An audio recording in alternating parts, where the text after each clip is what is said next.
How you doing there, Charles? Nice to see you. Good to see you, Ben. How are you? I'm great. I'm great, all things considered. So I checked, and the last time we hung out, which was for an event for Pasadena Open Book, was October 24th, 2019. So a lot has changed in the world since then. What do you mean? For one thing, what do you mean? What are you talking about? Well, I don't know if you noticed we're talking via computers now. Everybody does that now. So I guess one thing that people keep asking me as an author, and I wonder if it's the same for you, is like, whoa, like as someone who imagines super weird, crazy stuff for a living, like, were you extra prepared for this pandemic? Like, were you like, oh yeah, totally, I was expecting something like this to happen. This is the alternate universe that I was waiting for. Or did it take you as much by surprise as everybody else? Yes, I think the latter.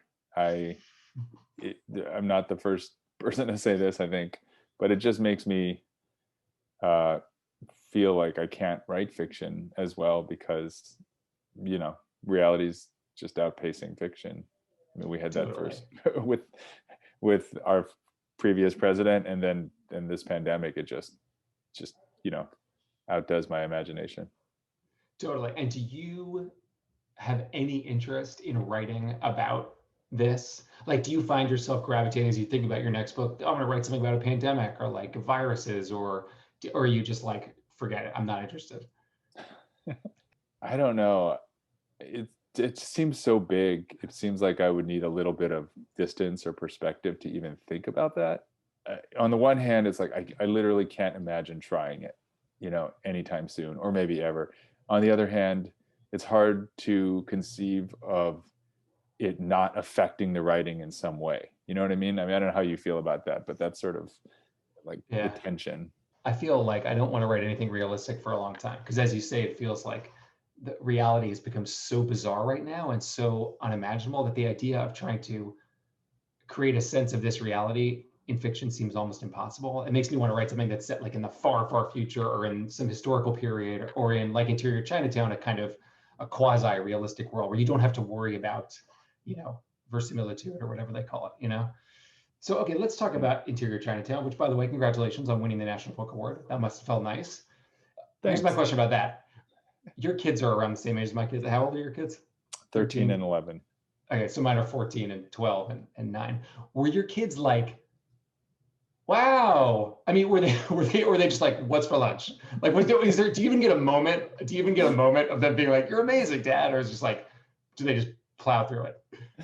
Um, no, no, no, they definitely appreciated it. Okay, I don't know. good. Yeah, they were really sweet about it, and it was exciting. We did eat like pizza immediately after, like Good. clicked off the Zoom and then went 10 feet this way and ate some pizza. So that it's surreal, but it was one of the unexpected nice things is to be able to just literally, celebrate with them that same night instead of, having to tell them about it later. So that was pretty cool. I do think and that's awesome. And congratulations again. I Thanks. do think it's a wonderful, not wonderful. There's nothing about this that's really wonderful, but there is, I think, for us as people with families with kids of this age, like there's a certain silver lining in just the being around all the time and like getting to share moments like this and getting a sense of like being ultra involved, perhaps more than we'd like to be in our kids' lives and they in ours. How has your writing experience been with the kids at home? Are you able to work? Yes, in terms of like actually number of hours, it's increased. I just Hmm. uh, I don't drive to LA for writers' rooms. I don't know if you are willing or able to talk about it at the moment, but I think you're in one, right? And I, not I right am in now, a but room right now, yeah. um, And I'm in the room because it's like you just log on from 11 to 4 or whatever we're doing, and like it's so the lack of the commute is great. It's yeah. great. Although I do miss snacks. One of the great thing about the TV writers room is the snacks, and so now it's like I got to provide my own crappy snacks. That's a bummer. They don't taste as good when they're, when Oh someone else no. is, yeah. Okay, let's talk about this amazing book. So I don't have to tell everybody it's amazing. How come I have a different cover than yours? That's no, that's the paperback. This is the hardback of Interior Yeah, and Chinatown this is by Charles the Yu. It's good. It's a really good cover. I remember with my novel Underground Airlines, I loved the hardback cover so much, and I wish they had just, which I guess they just don't do that much anymore. Just why can't they just make it a paperback with the same cover? I don't really get it. Like there has hmm, to be. I guess they're just relaunching the idea of the book into the public consciousness. hmm. Um, okay, so here's my brilliant analysis of the book. And I'm going to guess that people who are watching this have some idea, maybe they don't, of what do you want to just tell us what's your sort of capsule summary of what the book is about? Because it's a little tricky for me to summarize, so you do it. Sure. The book is about a guy named Willis Wu, and Willis exists in sort of strange reality, which is essentially Willis lives inside of a television police procedural program. So if you imagine Law and Order or any number of things that have been on network TV in the last 20, 30 years, he lives inside of an episode of one of those shows, and specifically he lives inside of the very special Chinatown episode. And so his identity, his role within this universe is to be generic Asian man number 3. He's actually called, often referred to as generic Asian man. That's his name. That's his title. That's his title. Yeah. And the name of the show, remind us of the name of the show. The name of the show is Black and White, because there's one black cop and one white cop. And also some cop cars are called black and white, but and like sort of the moral, ethical universe of police procedurals is quite black and white, right? They're good guys and bad guys. They're black guys and white guys. And in the show, right? So there's one super handsome, sexy black man cop, and there's one super sexy white woman cop. Right. And they have sexual tension and they solve crimes. And so for Willis, who is generic Asian man, I guess the driving engine of the narrative is, where do I fit in this universe? Would you say that's fair to say? Exactly. Willis is relegated to a non-speaking role most of the time, and he literally doesn't feel like he has a story to be told in this universe. And so in the course of the book, it's basically Willis trying to, at first, progress through that system, and climb the ladder, I guess. And right, because he wants to be Kung Fu guy. That would be Kung Fu guy is the highest spot on that ladder, right? That one can hope to achieve as a generic Asian man. You rise through the different spots, but that the best thing he can hope to be, and what he aspires to be for most of the novel, is Kung Fu guy.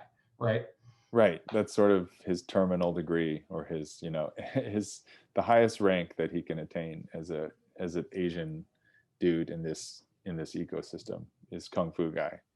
And it's something he's dreamed of his whole life. It's something all of the Asian men dream of, because it's the only cool role that is allowed in this world of black and white for someone like Willis. So that's really all he has to sort of grab onto, is like this hope that, okay, if I can do Kung Fu well enough, people will think I'm worthy of being not quite a hero. He can't attain like the status of being a lead. He has to sort of be a secondary, sort of recurring character. It's sort of a novelty, right? Kung Fu guy would be, it's not a lead, but it's like a guy with a special skill who can do something that nobody else can do. And he's tough and he's sexy in a way, which otherwise those kind of attributes aren't being allocated to generic Asian man. Yeah. Right. Exactly. So that's his great hope. And so here's my big swing on literary analysis of this novel, which is a great novel. And so your previous work, the one that I know the best, is How to Live Safely in a Science Fictional Universe, which has the best capsule summary of any book I've ever read, which is, it's about a time travel machine repairman, right? And in that book, it's ultimately about the tragic inalterability of the past, okay? And this book, I'm telling you, okay? Do you accept that? Your work. Thank you. And this book is in a way about the tragic inalterability of the future. That this guy, no matter what he does or how hard he works, can only travel in a certain lane because of who he is. In this case, because of his ethnic identity, because of the way he looks. He can't go anywhere but to this one place. His best hope is to be the highest pinnacle is this one very specific thing that he is assigned because of his race or the way he looks. Do you accept my analysis? Does that make sense to you as like the sort of, am I right? No, that's right. I think that's a great analysis of both books. I think you have pithily summarized. And also, I think it's interesting that you're sort of tying it to that, because I think there's something that both held me back for a long time. Like this book took a long time. I think in the time it took between the two books you just mentioned, you published like 6 books. I'm not even kidding. It's possible. Including your new one, maybe. So if you get that one in there. One of the things I was looking for, I guess, in a sort of conscious way, was like connective tissue. You know, I didn't want to feel like I was going to. I think I was a little scared of trying to step too far away from what I had done before. And it turns out, you know, I think that there's no way to do that. You know, as long and interested. Because you're still yourself. You're still this damn artist. Yeah. Yeah, I mean, I think you've written, for instance, a lot of things I guess you could call in the crime or detective space, but you've also written things that are definitely not that as well, or crossover, right? I mean, do you feel that like I take 2 steps this way, or, you know, like how do you sort of from book to book feel like, or do you not? There's definitely times when I'm like, I should just come up with a series character of some kind. You know what I mean? Like a you know, Lee Child has the Reacher books, and he's written literally like 30 of them, and they're all great. And like everyone knows exactly what they're going to get when they open that book, right? But I think that you can't force yourself into that mold if that's not who you are. So I try to think about my career as being more of the like Elvis Costello career, where it's like each album he's just going to do a thing. And it might be he did a country album once, you know, he did an album with strings, he collaborated with the Roots, but like they're all linked by the fact that it's his impulses and his intelligence, and his fans are like, I'm just going to go where he goes, you know. And I think at a certain point you have to just trust yourself and just be like, I have this idea, I think it's really cool, and it's linked to the other work just by the fact that it's me. And so I think that these 2 books, at least, Science Fictional Universe and Interior to Chinatown, they are quite different, right? But they're connected by the fact that they're you. Pun not intended, but right, they're Charles Yu novels, in that you have a certain sensibility, you have a certain way of using a quite high concept idea, whether it's the time travel repairman or this quasi television universe, and mining that for the kind of emotional, you know, resonances of it, right? Because we didn't even get Willis Wu's name for the first like 50, 100 pages. I don't remember, but like it takes a while for us to be like, oh, this is a real person. And I felt like that was actually quite powerful, because when you watch shows like this, right, and there are background characters in the Opium Den or the Chinese restaurant, the Golden Palace, you're not being asked to consider that those are real people. So I think you're sort of making that, you're bringing that up without saying it, if that makes sense, you know? Yeah, I'm glad you framed it that way. I think that Willis is the main character, but there's a whole bunch of other characters, and in some ways this book is about all of the people in the background who don't normally get names, or it's trying to, you know, not be about all of them, but to, you know, sort of ask the question of like, how do you make a story out of things that normally don't get, you know, the treatment of being the main story of something. So Willis's parents, for instance, or the other, you know, background or generic Asians in Chinatown. And then there are, you know, in addition, there's just lots of other characters who, you know, whether because they're older than the heroes are usually allowed to be, or they don't conform to the same body type, or, you know, at one point Willis, or at a couple points, he meets a Black woman cop, you know, who is like basically commiserating with Willis, like you know, you're not the only one who's invisible here. So I think you know, it was something that I, for whatever reason, always wanted to, you know, like explore. My first, one of the first stories I ever wrote, and it turned out to be the title story of my first book, was Third Class Superhero, and it's about a guy who's like a third class superhero. Yeah. And I guess when I look at it that way, I've just sort of been writing the same story for like 20 years. So there you go. You found the linkage, right? The third class. Okay, so it's about people. This book and all your books, now that I think about it, are about people who don't fit into a certain framework, right? And here the framework is very specific, black and white, which I think inevitably makes us think about like those sort of racial reckonings in this country that come and go. Sometimes we're politically charged moments and then they recede around race, but they're almost always framed as black and white, right? Like what is the whether the issue is reparations or the issue is civil rights, it's usually foregrounded as what do white Americans owe to black Americans? What is the appropriate role of black Americans in society? Like how should police be treating black Americans? And I wonder for you as an Asian American and as someone who has obviously thought about these issues a lot, like how does that feel? What is the appropriate reaction to that? How do people who are of neither of those categories, like, how do you deal with that? Like, what is the way to approach that? And I know that's a big question, but I think it's raised by the book.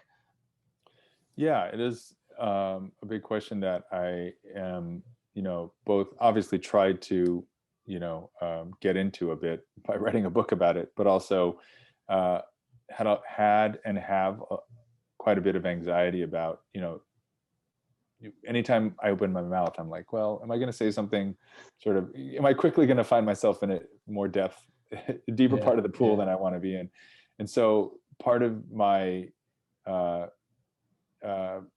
strategy for, being more specific and maybe a little less serious is setting it in the world of TV and saying, well, I have worked in television and I have watched a lot of television. And so I feel like a little more equipped to talk about it in that sense. But anyway, enough dodging of your question. I think, well, in a personal sense, I think the way it felt growing up, and it still feels to some degree, is like you are part of a sort of side conversation, if even that, it does feel like in the last few years, Asian Americans are having something of like, I don't know, a moment, I guess you could call it, or that there might be some signs that there's progress or lasting change in terms of better representation, in TV and film. Whether that will translate into sort of something different, I think, in the cultural imagination is sort of what I wonder, and what I was trying to get at with the book is does being invisible on screen have real world effects? Did it for me? Does it for you or for other people? And I think the answer is yes. So, and I think, I mean, to tie it to something sort of painful and very, relevant at the moment is, we're seeing a huge uptick in anti-Asian, violence and sentiment. And, I think many others would trace that back to sort of this perpetuation last year of the idea that the coronavirus. It's your fault. Yeah, exactly. And so all of a sudden you go from being largely invisible, and then you're very visible for something like this, for the idea that there's an Asian contagion or some kind of,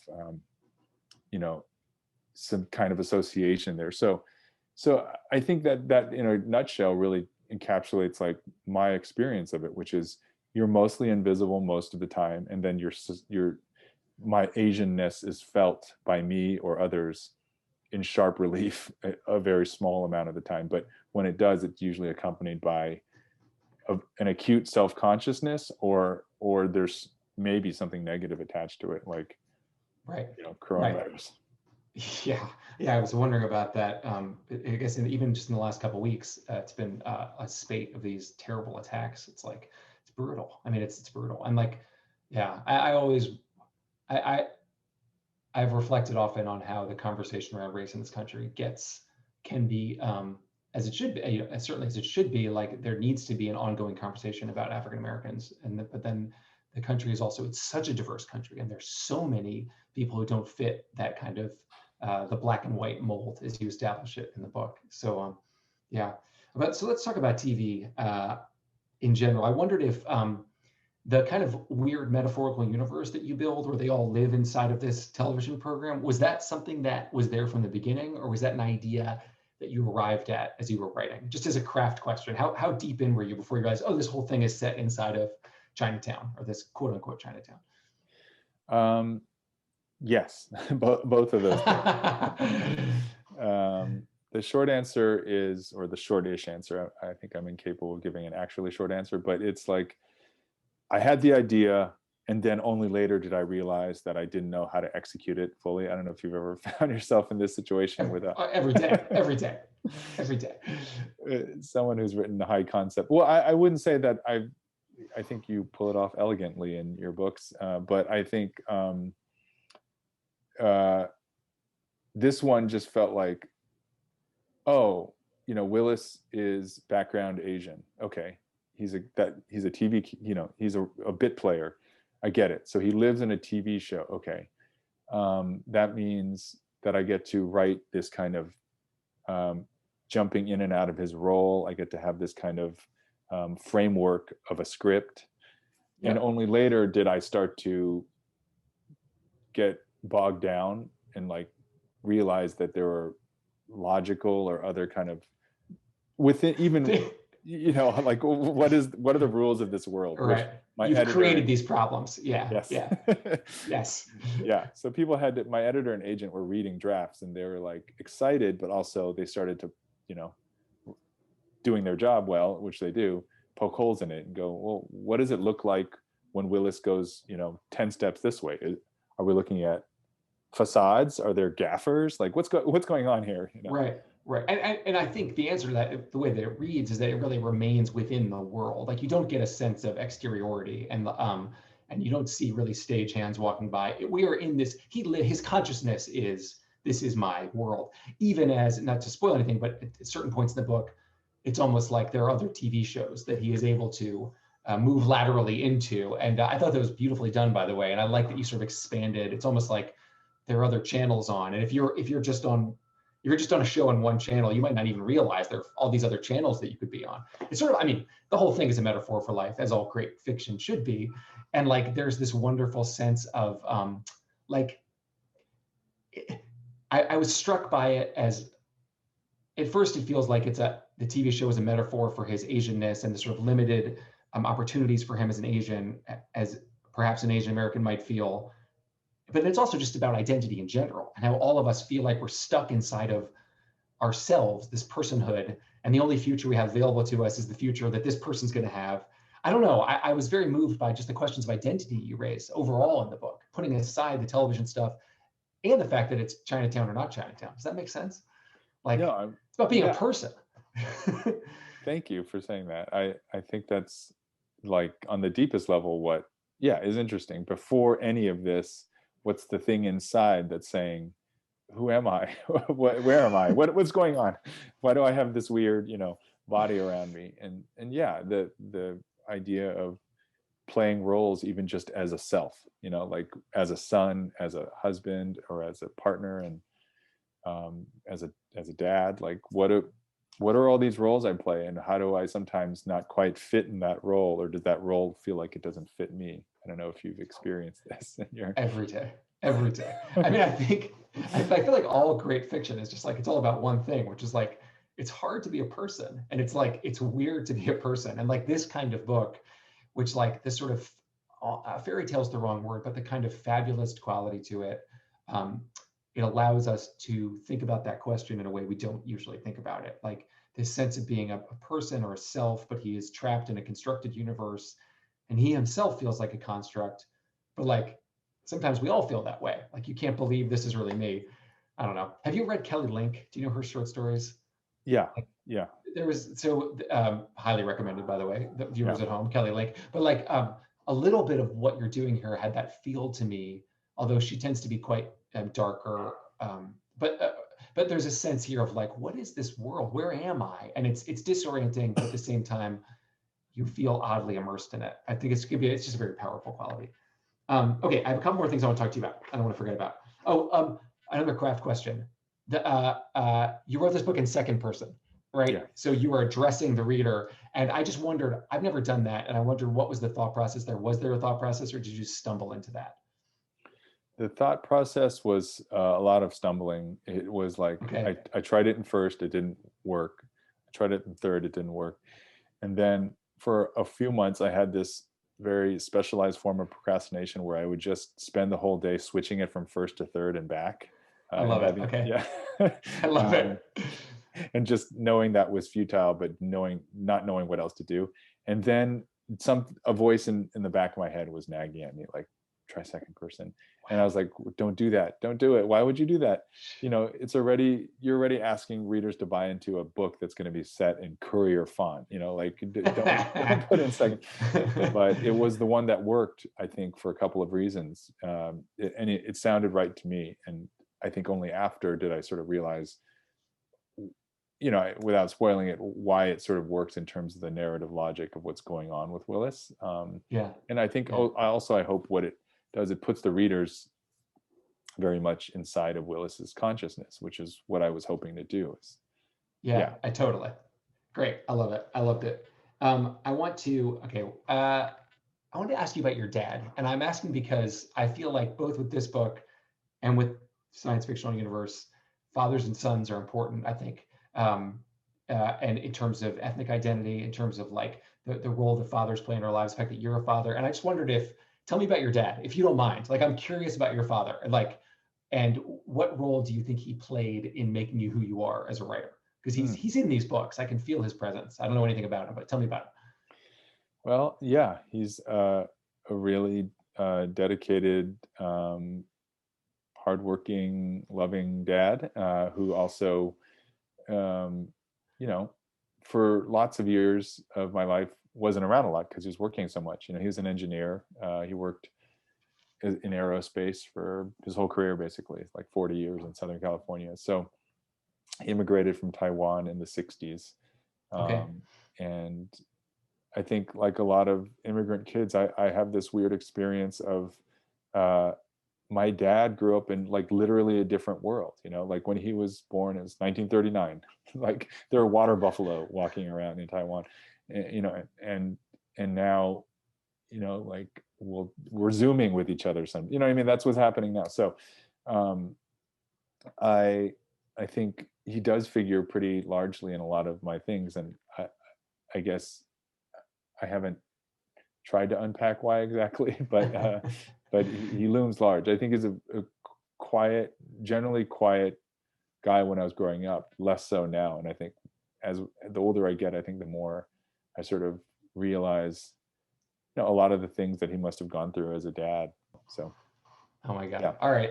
What else? Is there anything else? I'm supposed to ask you rapid fire questions. I'm really bad at those. What's your favorite book? Like, if you had to pick one book, like just like if anyone's like recommend a book, what's your favorite book to recommend? Do you have one? Slaughterhouse-Five would be. That's a good one. That's a good one. All right, what's yours? Do you have one? I mean, I'm always recommending The Talented Mr. Ripley, the Patricia Highsmith. I really love David Copperfield. I feel like it's like, and Tinker Tailor Soldier Spy. Those are probably my all-time top three. Wow. I'm in the middle. I'm trying to read all of John le Carré's novels. I'm like halfway through, but now he died, which is really sad, but it means I can catch up. I see. Wow. What are you working on a book now? What's next? No, I am not. I'm trying to adapt this book for TV for Hulu, and I'm having quite a time trying to figure out how to do it. I am writing a pilot, or trying to. I don't even know what to say about it. My head isn't like tied in knots trying to figure out how to do this. It seems on one level, and I think you would know this as well as anyone, on one level, something about TV, well, it'd be more naturally adaptable, but it is not. It's like layers on layers of like, what is the reality of what's going on here? So trying to crack that at the moment. What I need is like a Ben Winters in my head to like have a mini writing room. So I'll try to imagine your voice. I'm here. It's funny because what I've heard repeatedly from people is that things about TV are very hard to write for TV, but then there are some great shows about TV. So I think you'll crack it. I have faith in you. I have faith in you, Charles. It'll be a great show. All right. Well, thank you so much. I think this is really fun. Is there anything I forgot to ask you want me to ask you? No, I really enjoyed talking with you. I figured I would. Thank you for doing this. I really appreciate taking time out of your writer's room. And I know you have a book out this year as well. So I'm looking forward to it. In fact, I have it right here. Quiet Boy. The Quiet Boy. It's actually, I think you will dig it. It's got, actually the one of the point of view characters is Asian and Jewish. It was because I think about all these same things that you think about a lot. I think about identity and how do you construct a human being, and how do we think about ourselves, and this character, I don't know, I think you'll dig it. I am sure I will, because every time I'm in awe of like how prolific you are, but two, like how it seems like you reinvent a world every time. Although I am still waiting for maybe sequels to some of your other things, like I'm Underground. too antsy for sequels. I should write sequels. I should write more sequels, but I'm just like, I did that already. You know what I mean? The Last Policeman, I did 3. There were 3 books in that series, True. and then the world ended, so that was done. Golden State, I don't know, maybe. Maybe. I sometimes I feel like I feel this way about Interior Chinatown, but it's like I feel like I said what I needed to say. I kind of did what I wanted to do in that world, and it's like to go back to, especially with something like Underground Airlines, but even with Golden State, it's like for it to be worth it to go back, it just feels like there has to be something really specific and big to do there. You know what I mean? Like, totally, yeah.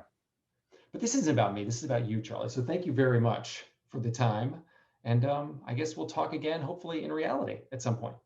I look forward to that. Great. Thank you, and thanks to Open Book. I'm really grateful for this. Thanks.